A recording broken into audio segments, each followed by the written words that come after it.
E ne mana, e nā reo, rangatira mā, tēnā koutou, tēnā koutou, tēnā koutou katoa. Good morning to all of our friends zooming in from Asia, and good afternoon to those of us joining from New Zealand.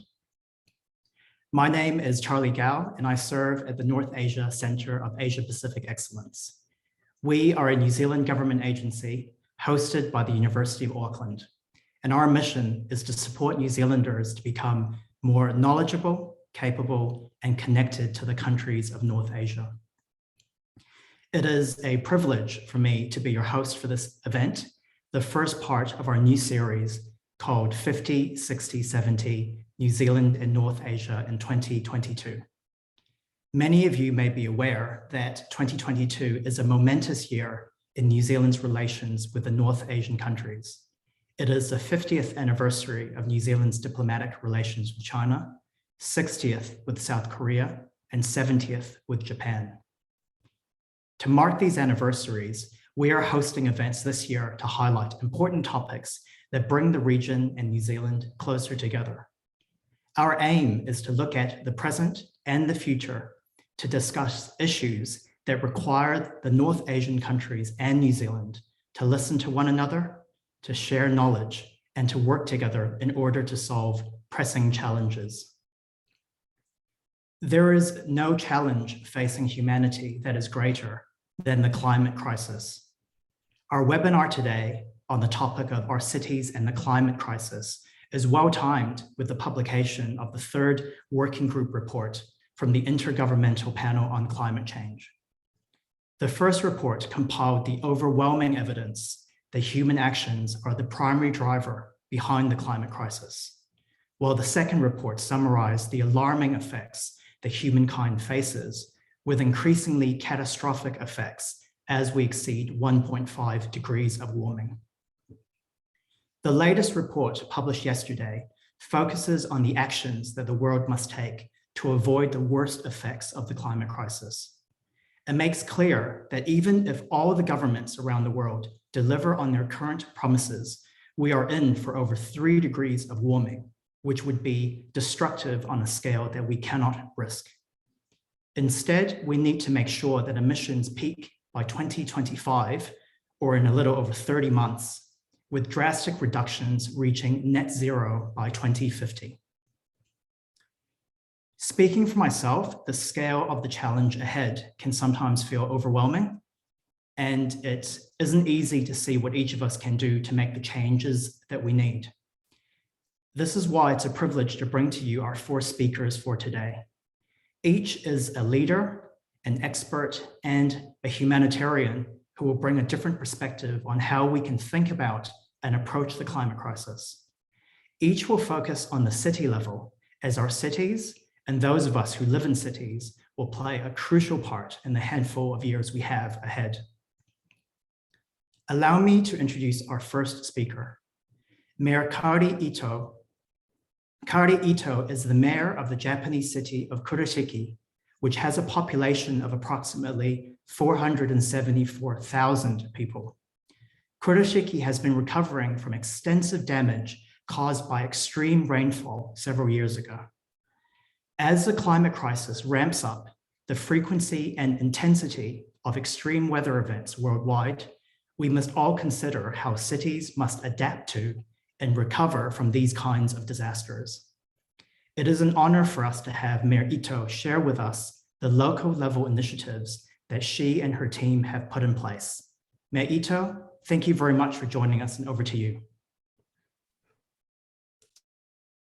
Hi, good morning and good afternoon, everybody. My name is Kaori Ito, Mayor of Kurashiki City, Japan. It's a great honor to join you today, together with such distinguished speakers. First of all, I'd like to thank Director Gao for coordinating this important event. Today, I'll talk about Kurashiki's 50-year relationship with Christchurch and about Kurashiki's recovery and lessons learned from the 2018 heavy rain disaster. Kurashiki is located in the western part of Japan, between Kyoto and Hiroshima.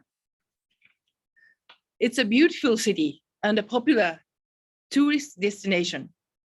We have the Bikan historical area preserved as it was in the samurai period. On the coast, one of the world's longest bridges, the Seto Ohashi, and the first national park, the Seto Inland Sea. We are also famous as the birthplace of Japanese jeans. This is a jeans shopping area with over 40 unique jeans stores. You can see jeans hanging above the street as decorations. Now I'll speak about our relationship with Christchurch. Christchurch and Kurashiki formed the first sister city relationship between Japan and New Zealand in March 1973. Since then, about 6,000 citizens have made friendships through exchanges of high school students, musicians. This photo shows the Japanese drumming group performing in front of Christchurch Cathedral. Exchanges of disabled youth, citizens, delegations on anniversaries. This is the 40th anniversary photo. And next year, we will celebrate about 50th anniversary. During our long partnership, our two cities have both suffered from major natural disasters. We have supported one another and overcome these disasters together. In Christchurch, a major earthquake occurred in February 2011. We are very shocked to see the news. We immediately decided to send our own team to assess the situation to determine what was needed on the ground. Based on their reports, I sent needed equipment from our emergency stocks, such as 1,000 blue sheets for rainproofing, 2,000 water tanks because of breaks in the water supply, and 52,000 dust masks so that the people could walk in the dusty conditions. Our team stayed to assist local volunteers. We also raised donations from citizens throughout Kurashiki. After the disaster, Ambassador Ian Kennedy came to Kurashiki to meet the team right after they returned from New Zealand. 2 years later, in 2013, on the 40th anniversary of our sister city relationship, Kurashiki donated a street lamp to Christchurch's Hagley Park with our hopes for speedy recovery. The lamp is the same design as those in the Kurashiki historical area. This is at the Hagley Park. Then, 7 years after the earthquake, in July 2018, Kurashiki suffered from a heavy rain disaster. I'll speak about the disaster and our recovery later, but I'd like to say how thankful I am for the support we received from Christchurch at that time. Mayor Dalziel visited Kurashiki. Her words of encouragement, kia kaha, have stayed with me throughout our recovery. Newton Dodge, David Bolam Smith, and members of the Christchurch Kurashiki Sister City Committee also visited us with donations and encouragement. Now I will talk in detail about the heavy rain disaster and our recovery. This graph shows that the increasing trend of rainfall over the last 40 years in Japan.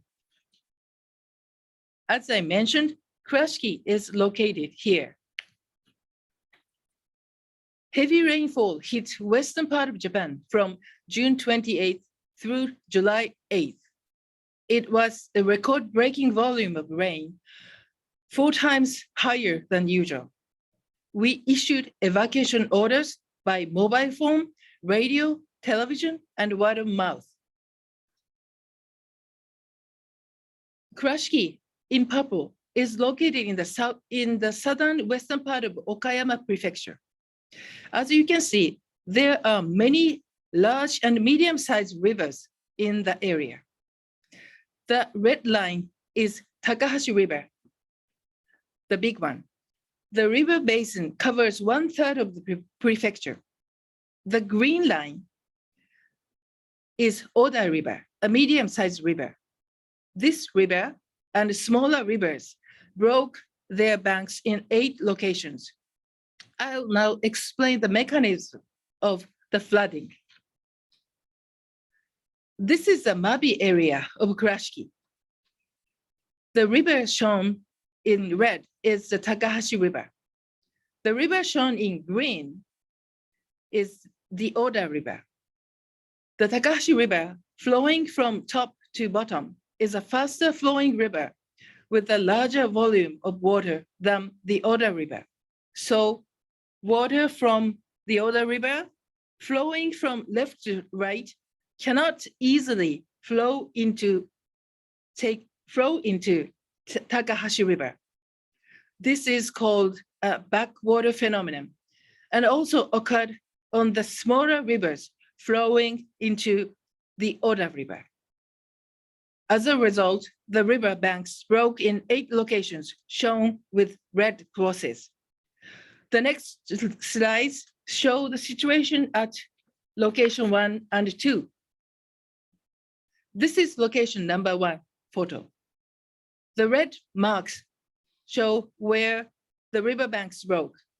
The yellow arrows show the original location of the rivers. So all the other areas should not be covered with water. Over 5,700 homes in Mabi area affected across an area of 12 square kilometers. The photo is location number 2. At its highest point, the water reached at the height of 5 meters. Fire rescue, self-defense forces, police, and citizens rescued more than 2,000 people by boat from their roofs and second-floor balconies. Sadly, 51 lives were lost in the disaster. 68 evacuation centers, such as gymnasiums in elementary schools, were filled with people. We introduced cardboard beds so that people felt more comfortable and could more easily get up and down. Also, sleeping above the floor helps prevent breathing in dust. Also, in 8 days, we constructed cardboard frames with curtains to give people some privacy. We built 250 prayer hubs in 8 locations, and we rented 3,030 apartments as temporary housing for evacuees. In total, we housed about 9,000 people in areas throughout Kurashiki and neighboring locations. Currently, only about 100 people remain while they wait for repairs to complete. Now I'll speak about how we recovered from this huge disaster. First of all, the Ministry of Land, Infrastructure, and Transportation sent 23 flood water pumping trucks, walked night and day for 3 days. Many volunteers came to assist from all over Japan and abroad. A volunteer center was established to assess and to transform them to and from Mabi area. There was 350,000 tons of disaster waste, equal to 2 years of waste for our entire city. It consisted of furniture, flooring, clothing, and daily items of all kinds. They're all refrigerators and TVs. Scenes like this were seen all around Mabi. Also, we brought in water Also, we brought in water spreading trucks to control road dust. This is one of the broken riverbanks. To get the size of the image, there are two technical staff standing on the top of the broken banks. Repairs continued night and day. This photo shows the progress of repairs after 12 days. The white areas are all sandbags. The straight black section is a double wall. This is the same area almost 1 year later. This is a riverbanks now. We not only repaired the banks, but also improved them by making them wider and stronger than before. The wider riverbanks can also be used as evacuation routes and provide space for emergency vehicles. Also, we created evacuation spots on the roofs and upper floors of apartment buildings and other public buildings. We also started asking companies controlling upstream dams to release water in advance of heavy rains. This reduces the risk of flooding downstream. Also, we started disaster prevention study for elementary school students. They study and go home to tell their families about the necessity for disaster prevention. Our education programs target not only children, but also adults. These residents are making evacuation plan together. In 2020, Kurashiki was designated as an SDGs city by the national government. I believe the increasing trend of rainfall in Japan is due to climate change. As a SDGs city, we are doing what we can to prevent global warming. For example, we subsidize the installation of solar panels in homes to save energy and also to prepare for prepare for energy shortages in case of emergency. About 20,000 out of the 210,000 houses in Kurashiki have installed solar panels.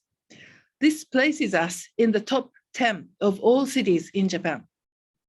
You can see in this photo, most new houses install solar panels.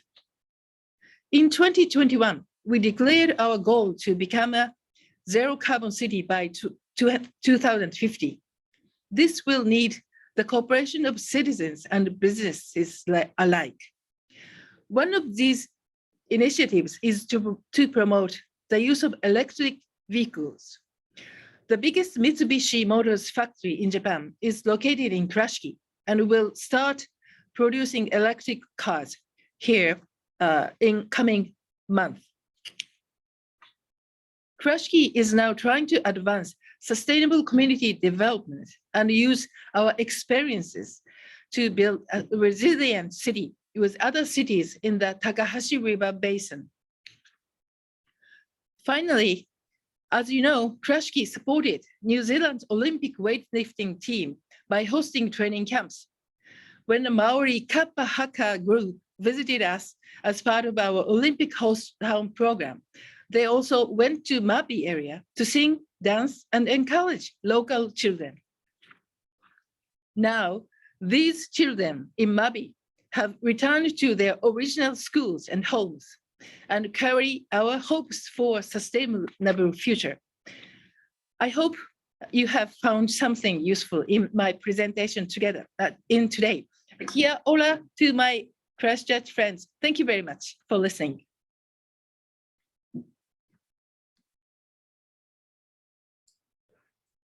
Thank you so much, Mary Ito.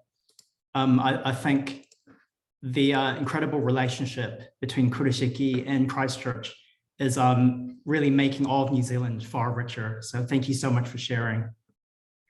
Thank you very May I much. remind our audience to please put your questions for Mayor Ito into the question and answer function, and we will present questions to all the speakers towards the end of the webinar.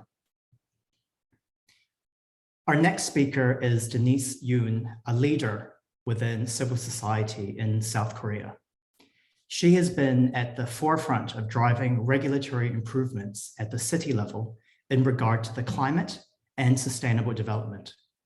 Denise has led a civil society movement to legislate for a multi-stakeholder engagement mechanism and decision-making process, which has led to the enactment of a basic law of sustainable development in South Korea. She is the Secretary General of the Korea SDGs Network, board member of the Korea Center for Sustainable Development, and the policy director of the Korea Federation of Environmental Movement. Denise, thank you so much for joining us, and it's over to you.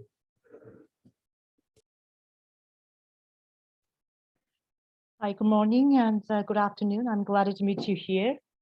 I'm Denise Yoon, have worked for sustainable development, particularly focused on the local governments and as a civil activist in Korea for 20 years. Okay. Can you see my presentation file? Yes. Okay, thank you.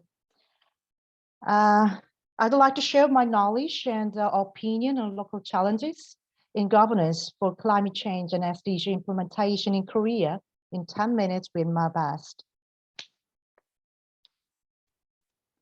I introduce an example of local efforts for climate change and sustainable development in Korea in the first part. And then I'd like to provide you some points of why such local efforts have been discouraged or not quite developed nationwide structurally for the last 15 years. In the final part, as a key solution for structural barriers for coherent, comprehensive, and consistent implementation, I'd like to suggest a multi-stakeholder engagement mechanism in the process of decision-making, establishment of common goals, follow-up and review of the implementation. As somebody knows, the Korean government has declared to achieve carbon neutrality by 2050 in December 2020, 2 years ago.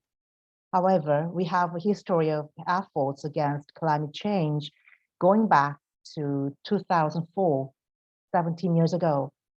I'd like to show two different local practices on renewable energy transition, Guangzhou Metropolitan City and Ansan City, in terms of leadership and governance structure. Guangzhou Metropolitan City has been famous as the first solar city in Korea because it initiated and issued the renewable energy for sustainability and climate action in 2004 for the first time. Actually, the project of the solar power community, New Hocheon Maor, was designed by Guangzhou City government as a community location project due to the landfill construction. All over 64 houses in the community are equipped with solar panels, and they have enjoyed the benefits of low electricity cost. Residents who had been doubtful about the benefits of solar power have changed and even become a renewable energy preacher. However, solar panel maintenance issues have arisen since 10 years past because there is no system to manage the project after the establishment of solar panels. And there is no partnership with the CSOs or other stakeholder groups to support the community people to organize themselves for further action. I'm sorry. In the case of Ansan City, the Ansan Citizen Solar Power Cooperatives was established in 2012. It was initiated by local CSOs and grassroots groups. As of now, a total of 25 solar power plants have been established since 2013. The co-op has had a partnership with not only Ansan City government, but also any public organizations and recently private companies to use their unused areas such as rooftop and parking lots. Despite its steady growth, the efforts have faced a lot of challenges, such as the low policy support by the government and too many regulations for the renewable energy business. Different regulations from the law of cooperatives, the Social Enterprise Promotion Act, and the New and Renewable Energy Act. Depending on the political power, the policy of purchasing renewable electricity has been changed, and largely government policy has focused on supporting big companies. In the context of decreasing the price of purchasing renewable electricity, the small and medium companies, including the co-ops, are very hard in business. From the two cases, we could find common issues: inconsistent and incoherent government policies to facilitate renewable energy, and few approaches to include more stakeholders to promote the project. In many renewable energy projects by governments and even CSOs, socially vulnerable groups such as the disability and the migrants are left behind.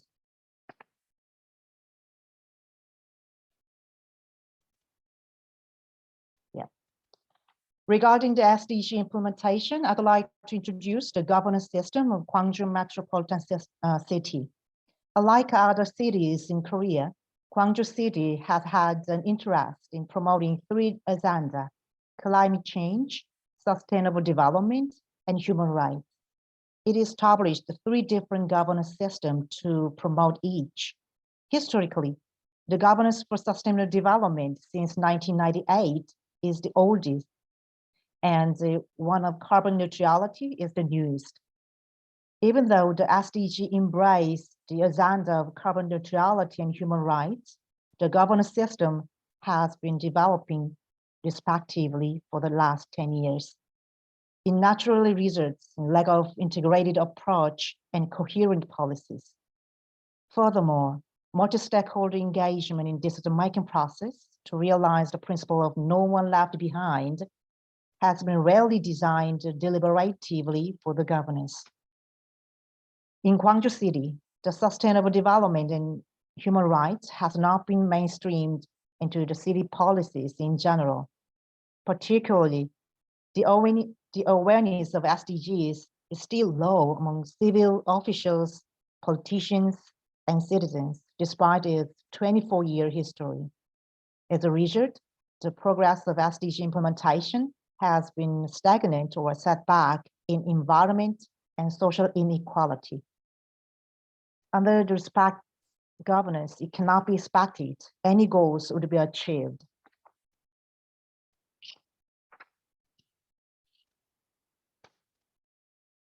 The incoherent and discoordinated policies at local level stems from the national governance structure in a part. SDG national governance has been led by the Ministry of Environment. The national governance system for climate change has been led by the Ministry of Economy and Finance. Contradictorily, green growth and technology for climate change has been an upper policy coordination system than the SDGs. Separate national governance system has led to separate local governance and practices for SDGs and climate change. In sum, the distorted governance system of green growth and SDG at national and local level has made little progress in sustainable development. Social and human rights approach for SDG implementation has been absent or rarely done. Policy coherence and consistency has been lacking. Lack of a multi-stakeholder engagement mechanism for SDG governance, including climate action, has brought about the failure of massive mobilization of human and financial resources for implementation. So, what should we do for our further progress? Korea Civil Society Group has advocated to reform the SDG and climate governance integratedly since 2017. Fortunately, the legal system, the legal institution was reformed last year. The laws of SDGs and climate change will be enforced from July and March respectively. At this time, the SDG is the upper policy coordination principle than the carbon neutrality and green growth. Both governance will be led by the Prime Minister office, which makes the local governance integrated. The distinguishing thing is a multi-stakeholder engagement in decision-making process is mandated institutionally, at least when establishing the goals. However, it is optional when reviewing and reporting. It means multi-stakeholder engagement cannot be organized regularly and systematically for 20 years, depending on the political will, because the establishment of SDGs goals, actually that the period, the term of period of plan for the 20 years. Korea's civil society thinks the regular multi-stakeholder engagement mechanism and forum for following up SDG implementation is the key factor driving SDG implementation. It is because multi-stakeholder engagement can be political leverage, not only to coordinate different policies and performances of ministries and local governments, but also to sustain the policy consistency. Furthermore, it can prevent the social conflicts among different stakeholders and be a space for diverse partnerships. We are not sure if the SDG, including climate action, will be fully implemented afterwards without the remarkable change of decision-making process from academic expert-centered one to stakeholder groups one.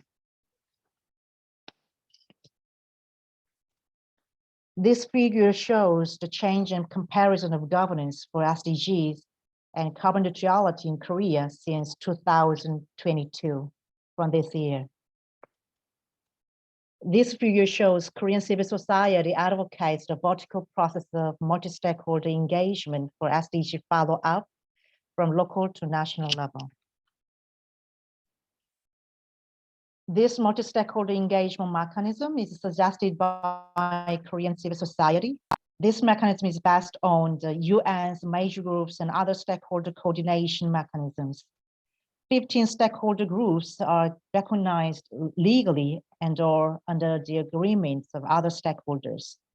Any individuals and organizations can register openly at each stakeholder group they want to join at any time through the official website the government makes. Every stakeholder group is required to submit its position paper and present it in the forum. The government should give feedback to the stakeholder groups and the public. Thank you for your listening.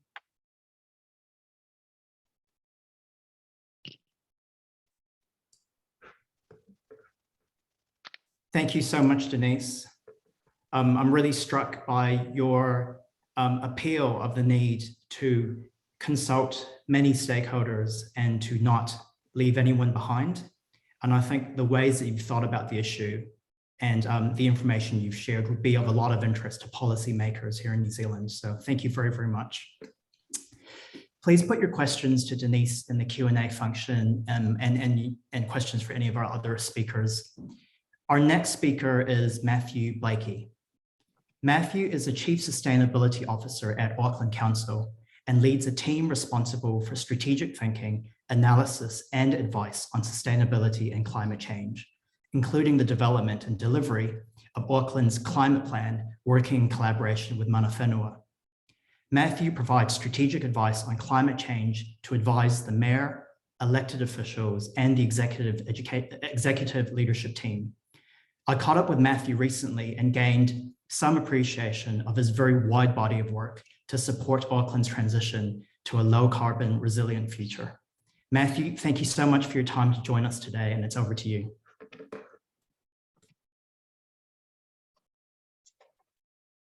Tēnā koutou katoa. My name is Matthew Blaikie. I'm the Chief Sustainability Officer at Auckland Council in New Zealand. Thank you very much to the North Asia Centre for Asia Pacific Excellence for the invitation to join today's webinar and for the introduction. My presentation today will focus on two parts. So first of all, I plan to provide you with an overview of Auckland's response to climate change, and then go into, in a little more detail, an outline of our current proposal for a climate action targeted rate for Auckland, in terms of the action that we are planning to implement in response to the climate crisis.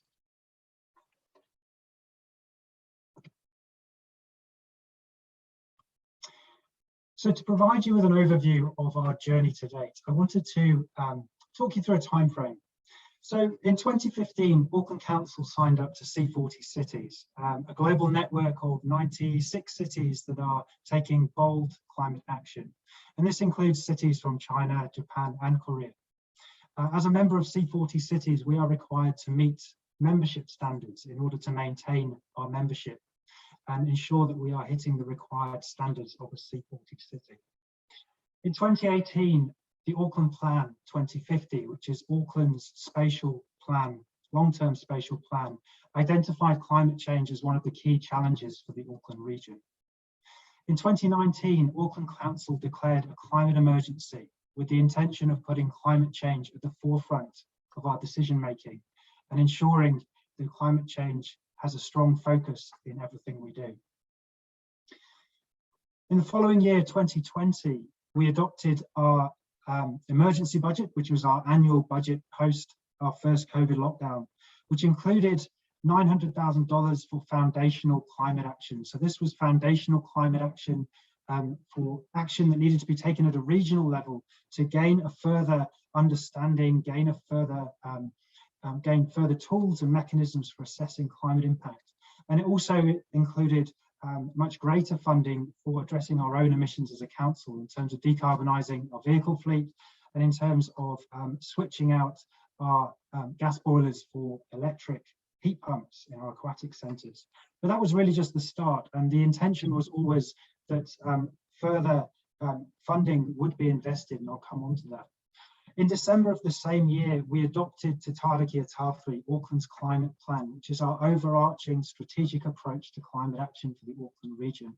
And as part of that, we set regional goals, including reducing regional emissions by 50% by 2030 and taking a precautionary approach to planning for change. The following year, in 2021, we adopted our 10-year budget. Our 10-year budget included for the first time a dedicated climate action package of $152 million to address climate change across a broad spectrum of issues. So we included programs there relating to zero waste, developing a zero emissions area in our city centre, focusing on our corporate emissions as an Auckland Council group, enabling Aucklanders, so programs of work to enable community-led climate action. We invest heavily in transitioning our bus fleet to zero emissions, and we pledged in the same year to only purchase zero emission buses from that point onwards. We invested in regional action and innovation, including the development of a climate innovation hub and developing a regional leadership group to look at cross-sector partnerships for climate change. We focused on communities in need that needed the most support to either reduce emissions or adapt to climate change.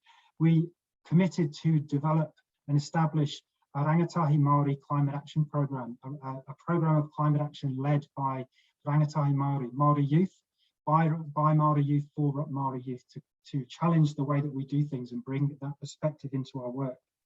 We invested further in our urban ngahere, our urban forests, to grow trees in areas that need them most.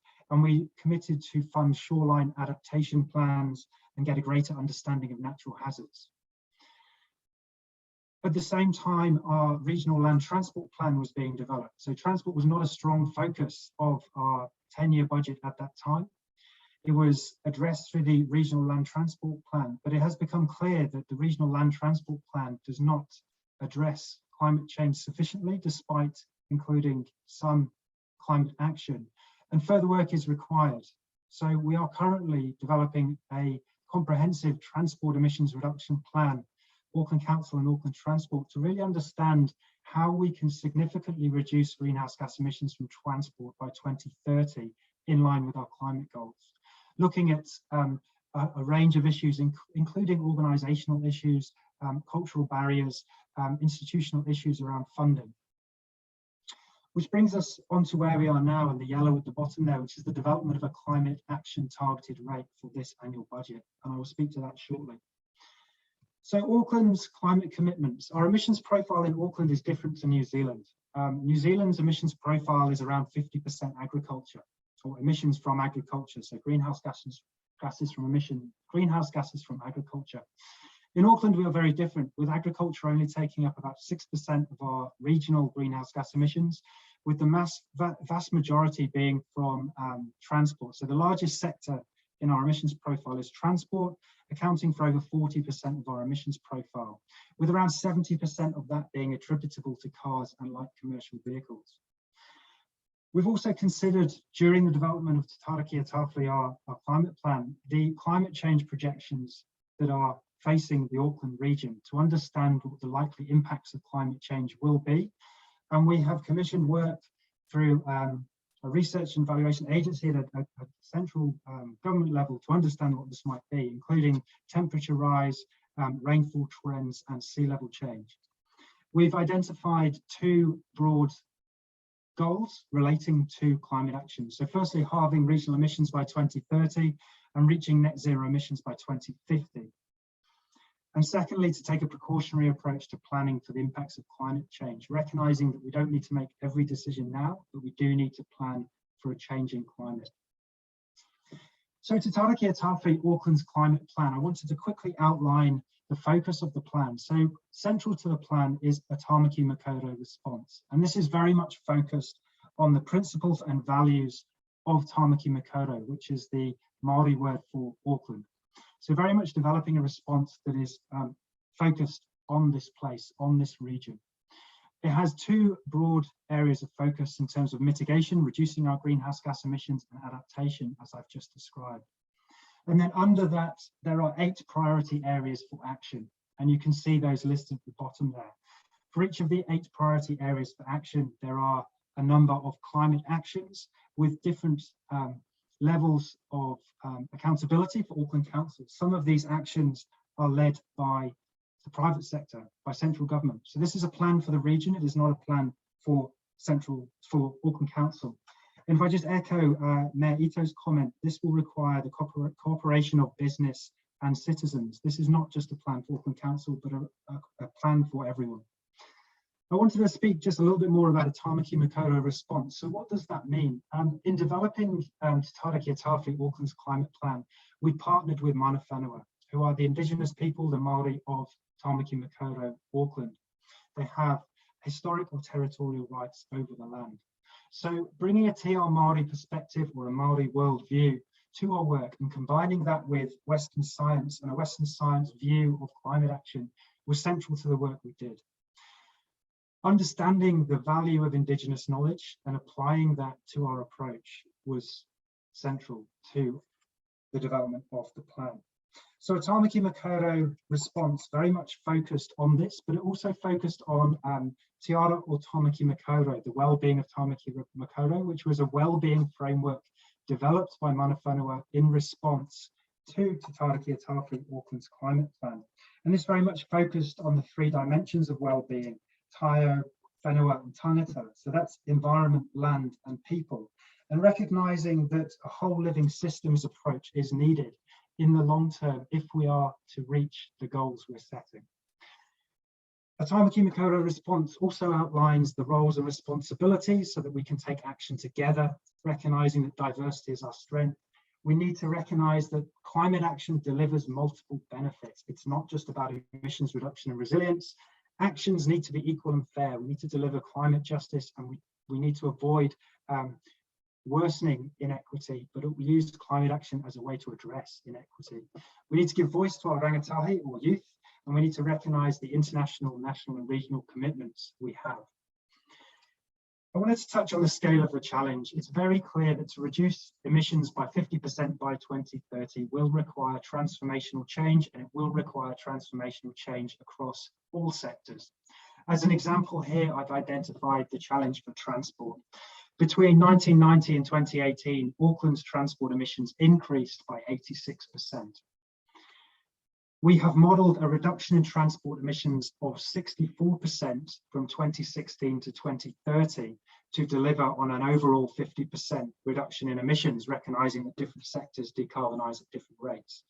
This will require systems transformation. It will not be possible to deliver this scale of change with incremental improvements, with efficiency gains around the edges. We fundamentally need to think about the way that we travel within Auckland and very much tie that in with enhancing quality of life as well. Auckland is currently a very car-dependent city and region, and we really need to think about how we can address that to both reduce emissions, improve quality of life, and also safety. So I wanted to talk through the climate action targeted rate and give you a little bit of an outline to that. As a way of context, rates in New Zealand are applied to property values, and they are a way of collecting revenue to invest in local authority, local government services. So a climate action targeted rate is a current proposal to ring fence funding for climate action in the Auckland region and to raise that revenue through applying a rate to property values. So when developing the climate action targeted rate proposal, we very much considered 4 key principles or criteria. So these 4 principles guided our work. These were that the climate action targeted rate needed to be high impact. It needed to deliver wide regional benefits beyond just emissions reduction and improving resilience. So looking at those really compelling co-benefits, addressing inequity, recognizing that there is inequity across Auckland.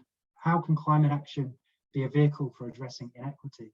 And also understanding that we need to start this fast. This is not about decades of planning.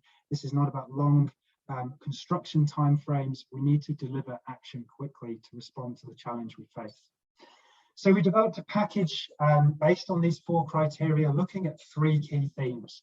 The first theme being public transport. The second theme being the active network. So this is very much focused on walking and cycling. And the third theme being focused on urban ngāhere or urban forest to prepare for a warmer future, recognizing that we need to plant now in order to realize the benefits of trees in the future. So I wanted to talk through each one of those options with you. So the public transport element of the package is focused on buses and ferries. What we're looking to do here is very much improve both the frequency and coverage of bus services in Auckland. So Auckland does not have an established light rail. Auckland does not have an underground railway service like many cities do. It does not have a metro service. So buses are one of our predominant forms of public transport. So when considering buses, we very much consider the existing infrastructure we have and how we can provide a much greater level of accessibility to people, to encourage people to change their transport habits and provide people with better options for travel. So providing people with convenient, frequent public transport services. So the proposal is focused around 10 new frequent routes. So these are bus routes that travel at least every 15 minutes between 7 a.m. and 7 p.m. and then every 30 minutes outside of those times. So 10 new frequent routes in Auckland, and then also 69 improved bus routes. So this is improving the frequency of existing routes to make them more convenient. In addition, we're proposing that 79 additional electric or hydrogen buses are purchased to meet the additional services, and also looking at improved services across Auckland. So we're very much focused on how many Aucklanders can benefit from this. So improved services would be available to more than 1 million Aucklanders as a result of this package, and 170,000 people would be brought within 500 meters of a frequent bus route. So to put that in perspective, that's around half of our bus services being improved to some extent as a result of this package. So when looking at what this looks like at a regional scale, you can see on this map here the routes that would benefit from some level of service improvement if the proposal was approved, and it will be discussed at the end of June by our governing body. The black line is our overland rail, so that's not included, but the other services are services that would be improved. What would this look like in the year 2027? So in the year 2027, the frequent transit network, which is a network that runs at least every 15 minutes across Auckland, would look like it does on this map, providing much greater accessibility to frequent bus services. Now I'm going to touch on ferries. So ferries are a part of Auckland's transport system. We are a harbour city, and they connect the North Shore to the central city area.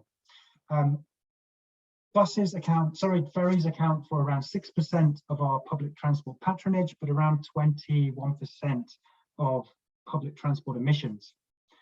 Over the next 3 to 5 years, approximately a third of our ferry fleet will need replacing. So we're proposing an additional 6 to 7 low emissions ferries. So these would be electric, hybrid or hydrogen ferries to replace those diesel ferries at the end of their life, to ensure that we don't purchase new diesel ferries and lock in emissions for decades to come. We're also proposing wharf upgrades and charging infrastructure as a result of this package. We're also looking at the active network, so looking at cycling, looking at completing key links in our separated cycling network across Auckland, recognising that to achieve our climate goals, we really need to significantly increase the number of trips that are taken by cycling and walking, and develop and deliver a really convenient and safe network across Auckland to achieve that. So this goes some way towards achieving that. It will add to existing planned investment, and it will create connections in areas that need them to connect areas of the strategic network.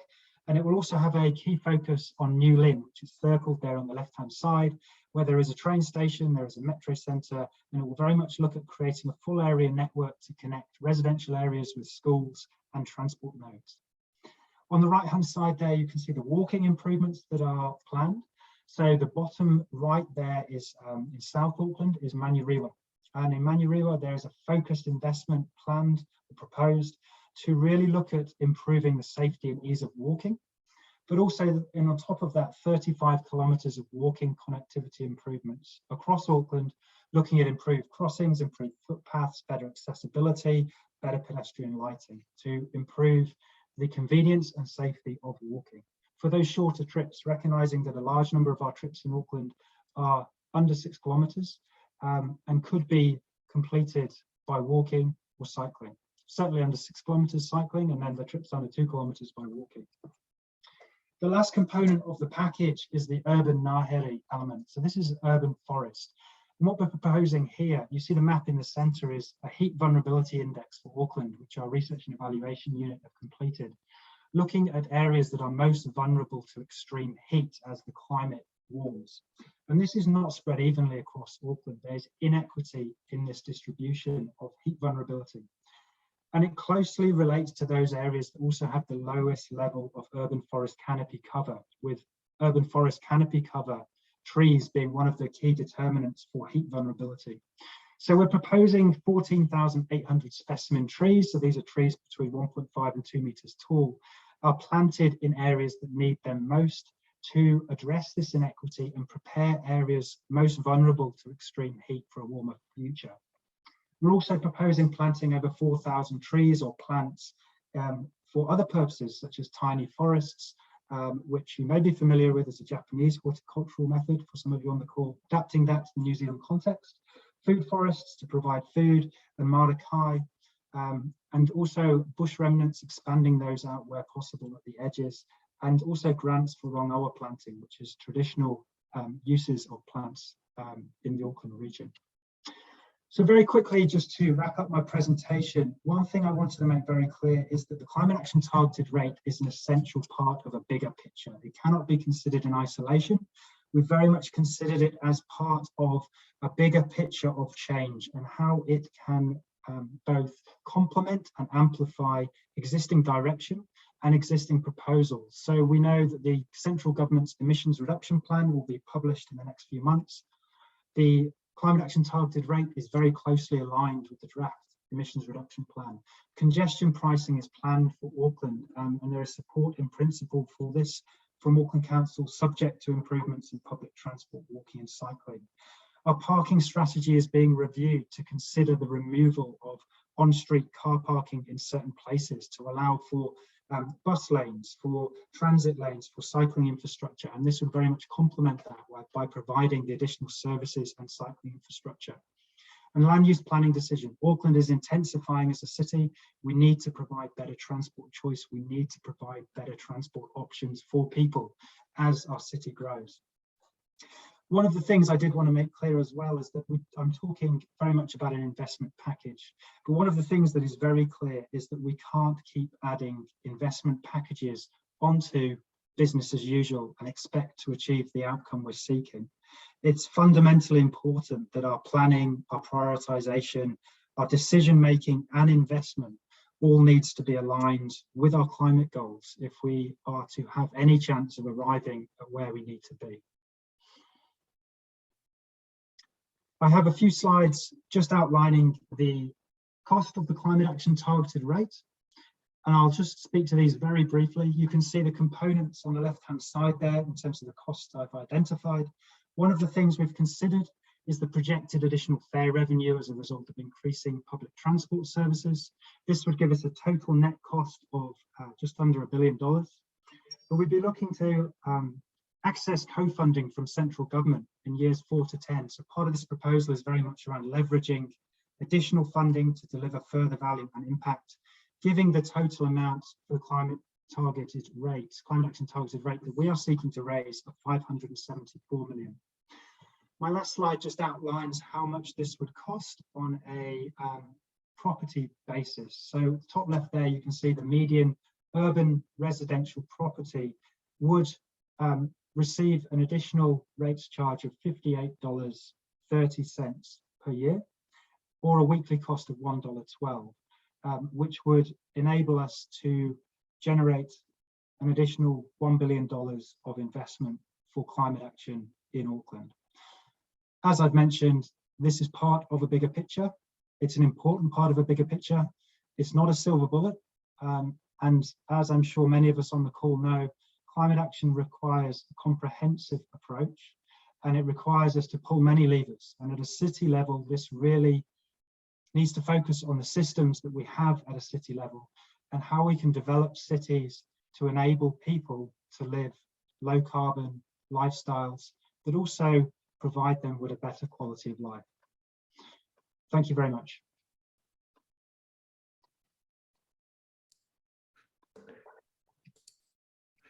Thank you very much, Matthew. Very comprehensive view of the planning and the thinking that is coming from you and your team on this very huge issue. It's abundantly clear that it's not just up to you to do this all. Actually, those of us who live in Tamaki Makaurau have to step up. We have to consider what's required to make these changes. And hopefully, those of us who are lucky and in positions of more privilege can also consider doing a little bit more, because you know, the need is extremely great, as you've outlined. So thank you very much, Matthew. So just another reminder, keep doing this, to please enter your questions into the Q&A. Our final speaker joins us from Shanghai. Dr. Jiang Ping is an associate professor from the Department of Environmental Science and Engineering at Fudan University. He's also the director assistant at the Fudan Tyndall Center. His research interests focus on low carbon sustainability, climate change, environmental management, and energy saving technologies, and how these intersect with management systems and behavioral change. Despite the difficult time that citizens in Shanghai are having right now in the face of new lockdowns and a surge of the Omicron variant, Dr. Jiang is still joining us today to share his insights. So thank you very much, Dr. Jiang, and over to you. Thank you, Mr. Gao. Thank you.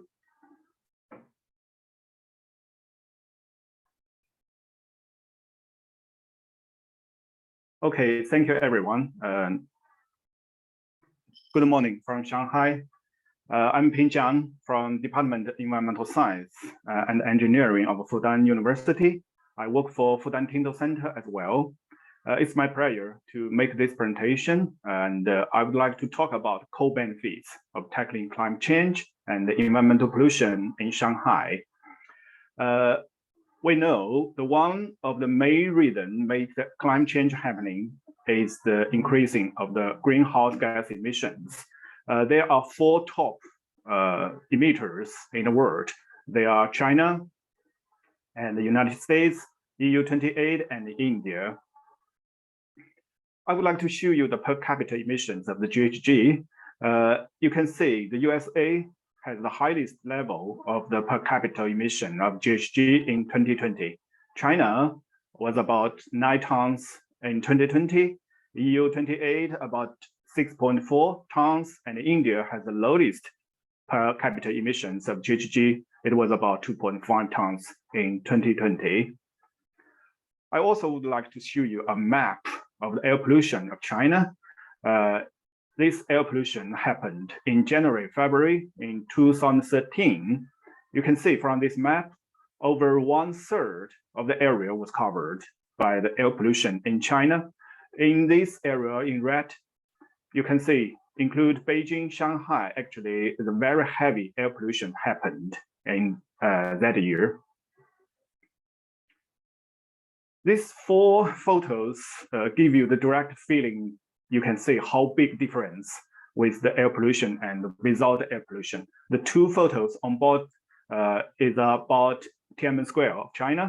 And with the air pollution, you could not see the building, but without it, you can see the building is clear and beautiful. 2 photos on bottom are the Shanghai Pudong area. And with the air pollution, you cannot see the Oriental Pole TV tower. But without it, you can see all the buildings are clear, and you also can see the blue sky. So I believe that climate change and environmental pollution are 2 challenges for the Chinese cities. As I talked about, that climate change is a global environmental issue, include global warming, sea levels rises, and extreme weather happen more often than before. And as I mentioned, the air pollution in China in 2013, actually, it was the most serious air pollution happened in more than 100 Chinese cities. And over 1 million deaths were related to the air pollution in 2013. Climate change and air pollution, they both can make the big damage to the cities. Why the cities playing a very important role in tackling climate change and air pollution? Because firstly, actually, the cities only share, the area of the cities only share 2 and 3% of the land area in the world, but count for 50% of the world population. The economy of cities contributes the 17% of global GDP. However, leads to more than 17% of the GHG emissions and air pollution. So this is a very simple reason. We need to put the focus on cities. Now, let's talk about Shanghai. Shanghai is the largest city in China by population. Its population is about 25 million, and its GDP was about $618 billion in 2021. Shanghai is a global financial center and a transport hub with the world's busiest container port. Shanghai is located in the Yangtze River Delta. In China, we call Shanghai is China's economic engine. Unfortunately, the engine stops at the moment because the zero COVID policy implemented so far, and government really needed to control the COVID-19. So this Shanghai so far is at the lockdown status.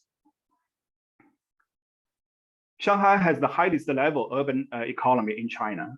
This kind of the economic development in Shanghai significantly promotes the whole city's economy and increase people's incomes, living standards, and job opportunities on one hand. But on the other hand, Shanghai's rapid urban growth needs more resources and energies for supporting the urban development, matching the increasing demand of the shelters, power, water, food, and infrastructure.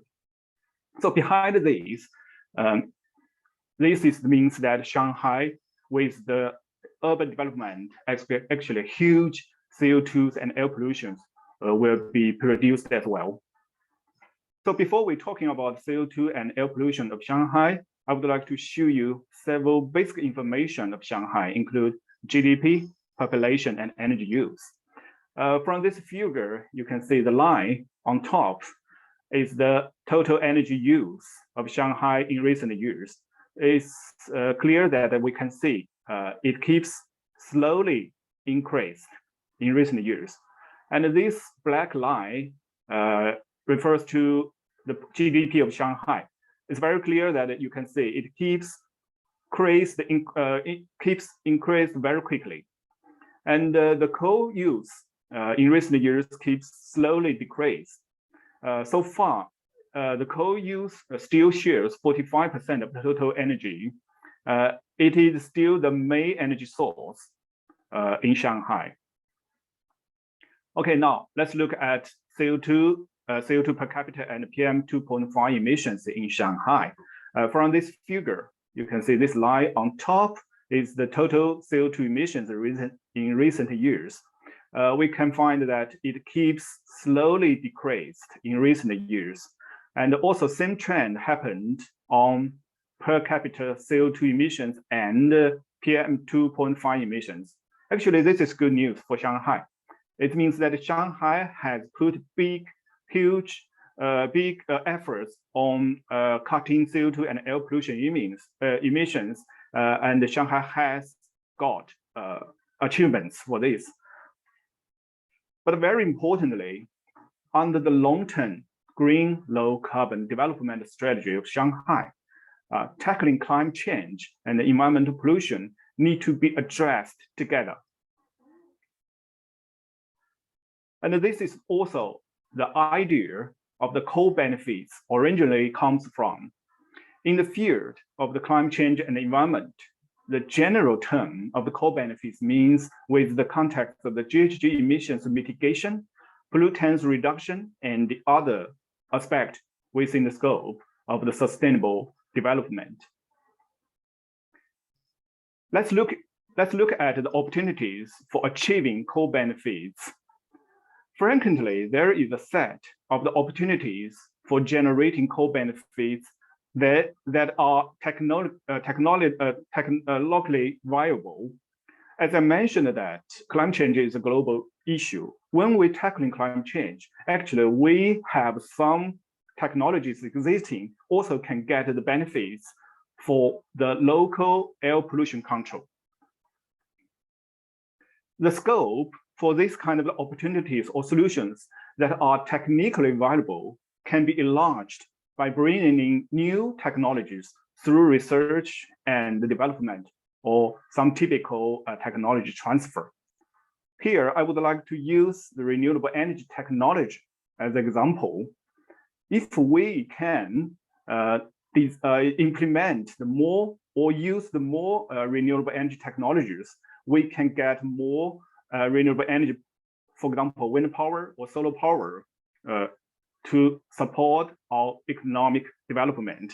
This means that more wind power, more solar power, or other renewable energy power used, less CO2 and air pollution could be produced.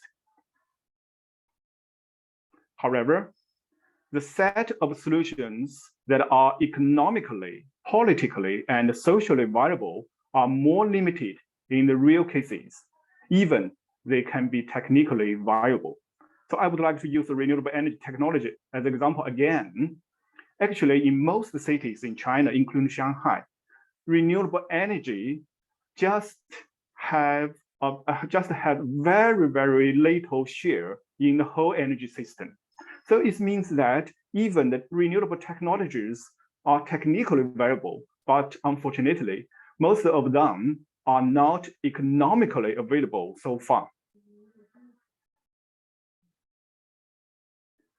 Thus, in order to promote co-benefits in practice, we need to understand how we can expand the viability of those solutions by, for example, developing local institutions to make co-benefits more viable economically, politically, and socially.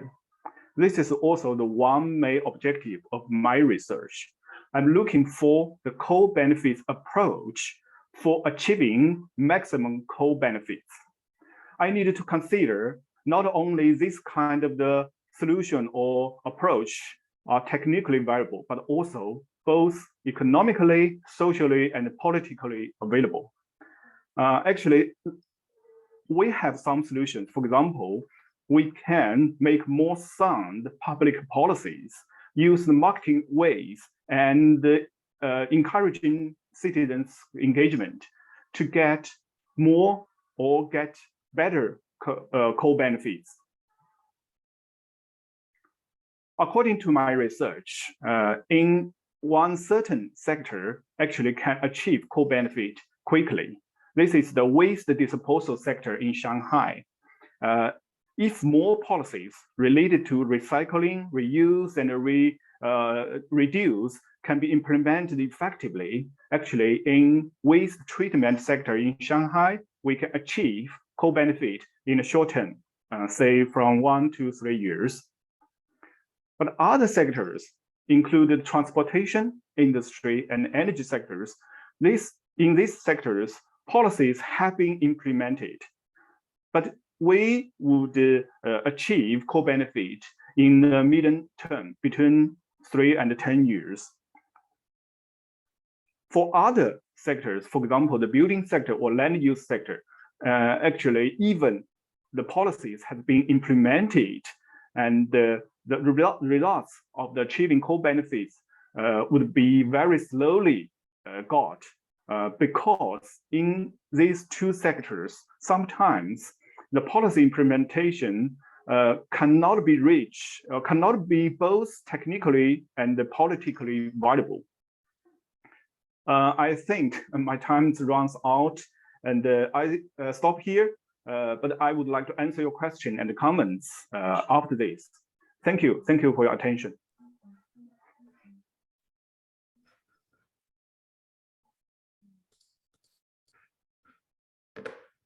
Thank you very much, Dr. Jiang. Extremely interesting, very clear and also understandable that it's important that we think about what solutions are viable and to increase the set of viable solutions. So I really know where you're coming from there. Many questions have come in. We will try to answer as many as we can. I think in order for this to be fair, I want to start with questions that can be applied to everyone, but perhaps to keep in time, I could allocate these questions to a particular person I think could really answer them. There's been a lot that have come in from Matthew as well. So perhaps if we can start with you, Dr. Jiang. We've had one question come in through actually the chat from Patrick, who is asking, actually, when you try to solve one problem, for example, emissions by bringing in EVs, for example, often you cause other problems. For example, now you have to think about how do you dispose these batteries, it's creating waste, and also extraction processes, for example, to get to the elements you need to make those batteries is also causing emissions. So I don't imagine there's an easy answer to this question, Dr. Jiang, but could you just talk to us for a few minutes about how should we think about this? Because it's a very big problem. Yes, this is very, very interesting question, but it's difficult to answer. Why? Because, you know, this is a little bit big range of the question include not only the issues related to climate change and environmental problems, but related to the other aspects such as the economic development, as a social social issues, these kind of things. But I have to say, yes, you're right. When we're talking about climate change and when we're talking about the environmental issue, actually, this is not just a very simple question related to science or related to academic things, actually related to the other things. This is why today so many speakers with the different backgrounds gathered together, we are talking about cities, talking about climate. Yes, for example, in Shanghai, yes, we support the EVs development, but actually we have to face other challenges as the audience gives us that, for example, battery from other things. But this is, I think, the challenge for the policy makers, especially for some government. You need to think more carefully. Of course, we academic people, we need to think carefully. We solve one problem, we need to think about, can we solve or can we deal with other problems as well. This is why I mentioned the co-benefits today. And the co-benefits means that, yes, we can get the benefits from the climate change mitigation or adaptation, but at the same time, we also need to address the benefits from air pollution control or other environmental quality improvement. So this is the idea for us. And I cannot give you the exact answer for this, but I would like to give you a general principle that we need to think comprehensively the questions related to climate change and environmental issue. Thank you. That makes really good sense, Dr. Jiang. Thank you for that. We've had actually a few questions on this theme, which is really around, I guess, public buy-in. I think it's a very important issue. I think I'll put this mostly to you, Matthew, as quite a few of these are addressed to you. They're variations of the same question, which is, well, how do you bring the public along for the ride? And so, I mean, how should we think about this? Because without public support, obviously, a lot of these things aren't possible. So how can we bring the public along? Yeah, absolutely. And that's a critically important question. So in terms of the proposal I've just outlined, the climate action targeted rate proposal, I'll speak specifically about that and then perhaps give some more general comments as well. So the climate action targeted rate proposal has been developed based on consultation feedback, public surveys that have been completed in the past in terms of providing us with information in terms of what Aucklanders' views are. And recognizing that public consultation surveys can be limited in their sample size, but that certainly informed our thinking. So we know that, for example, the biggest barriers that people identify to taking public transport or cycling are cycling and walking are barriers around safety. And for public transport, it's barriers around the frequency and accessibility of public transport. So we're looking to address those through the targeted rate proposal. The targeted rate proposal has recently gone out for public consultation. So there's been extensive public consultation, a large number of events, virtual events, and there's the opportunity for Aucklanders to tell us what they think about this proposal. And we're currently analysing all of that feedback. So we're very much looking to understand what the public think about this proposal, whether it has the public support or not, and also whether elements of it need to be refined. The more general point around bringing the public with us is fundamental to climate action. And part of the climate action targeted rate proposal has this funding relating to behaviour change and marketing to actually work with communities. But it's very difficult for people to change their behaviour and to buy into a different way of travel, for example, if they don't have the infrastructure or services that enable them to do that. So what we're looking to achieve is providing those services, providing those infrastructure to give people more choice and to give people the opportunity to travel differently. And I think one of the things that we often overlook is the current system we have in Auckland anyway. There are significant transport inequities. There are significant safety issues related to transport. There are significant productivity issues with reduced productivity due to time people sit in traffic congestion. These issues seem to be often overlooked because they're part of the status quo, and the people are familiar with the status quo, and it requires sometimes effort to change from the status quo. So part of our thinking is not just about providing a proposal and then rolling that out. It's very much understanding how that proposal can benefit people and how people can be brought into the proposal development to ensure that it's refined in line with their feedback. Thanks, Matthew. Yeah, that makes good sense. My colleague Catherine had a question around, how did the local policies, the local level relate to the national level? I also had a very similar question, and I thought that I would send this question to both Mayor Ito as well as Denise, as I think you've both done a lot in this area. And really the idea being that I think when we hear about climate change, it's often, we hear a lot about the importance of national governments and the importance of big corporations, which is obviously true. And I think we hear a little bit less about what the city level can do, whether we're talking about city government, whether we're talking about citizen groups, civil society, or even local businesses. And so my question, which I think is similar to Catherine's question, is could each of you comment on how, from the city level, we can drive greater action? For example, if progress is not happening fast enough on the national level, what are the sorts of things that on the city level we can do for there to be more progress, more action? So it could be a bit general, but I just wonder how each of you think about the importance of the city level. So could I start with Mayor Ito, please? Thank you.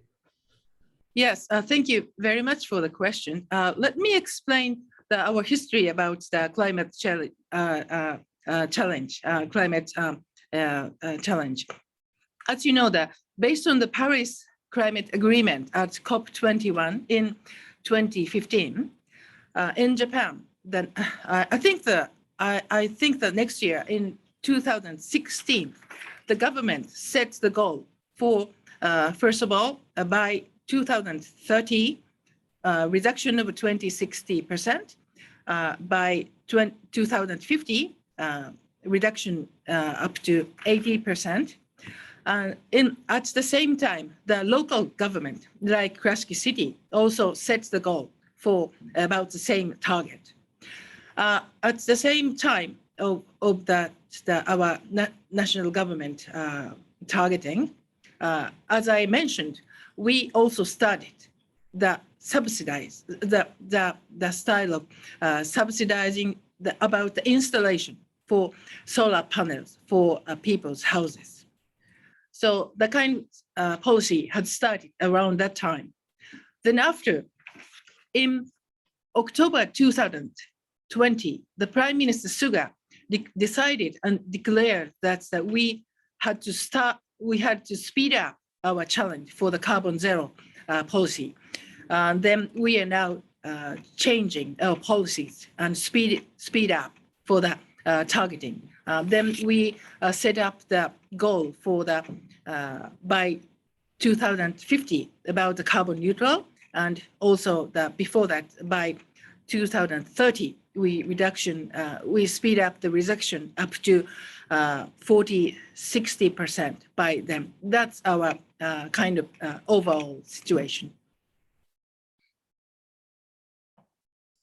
Thank you, Mayor Ito. Denise, yeah, I might go to you with the same question, actually. So you've had a lot of experience with this, but how can more be done to accelerate change at the city level if progress is not fast enough on the national level? Thank you for the questions. Actually, I've already told in my presentations as a civil activist and having promoted sustainable development movement in Korea for 20 years. The lessons from my 20-year experience to have a partnership with the local governments and work together with the civil society groups, including any other stakeholders. There is only one solution for me to establish the multi-stakeholder engagement mechanism, follow up a system in decision-making process at local level and national level. That is the only one, because actually sustainable development movement, I mean the sustainable development governance at local level have been led by the CSO groups, I mean civil society groups, and then local governments, mayors, they reacted to them. That's why we could establish some kind of governance system to have some in decision-making process. But those kind of decision-making process not yet institutionalized, fully institutionalized. Even there was no those kind of institutions or mechanism at national level. That's why whenever we have local election and we have different mayors, those kind of multi-stakeholder engagement in decision-making process for SDG implementation changed depending on the political will. So even though delayed by the civil society's power, and then sometimes mayors who have quite interested in the SDG concept and the climate action, but after him, nothing. That's why we believe the only way to the institutionalized multi-stakeholder engagement mechanism in the decision-making process with the key solution. Thank you. Thank you very much, Denise. I think we have to end it there with the questions, and apologies to anybody who if we didn't get to your question, sorry about that. I'd really like to thank all of our speakers again for their time and sharing their insights. We really appreciate it. We'd like to thank as well Ian Kennedy and the Japan-New Zealand Business Council for their really valuable help with this webinar, as well as New Zealand Ministry of Foreign Affairs team in North Asia for the promotional assistance, and especially John Park, Jim Gore, and Ambassador Philip Turner in Seoul, who really helped with this webinar. Thank you very much to the Christchurch City Council, and especially Mayor Dalziel and Louise McLean for your help. And also thanks to Alistair and Jane from the New Zealand China Council for your help with this webinar. And many thanks to all of our partners who helped us to promote this webinar. We had a really great turnout today. And also, could I thank the North Asia Cape team for your work to put this together, and especially Laura and Ewan, thanks heaps. And many thanks to you, the audience, for attending and all that you can continue to do to help our planet be a better place. I think it's really important. So I'd like to close with a karakia. Ete papa tuanuku, ko mutu tato I te mahi o te rā, kia tato rangi marie ke mato, amene. Acknowledging Mother Earth, we have come to the end of our collaborative work for the day. May peace be with us all. Amen. So thank you very much, everyone, and goodbye. Thank you. Thank you. Goodbye. Thank you very much.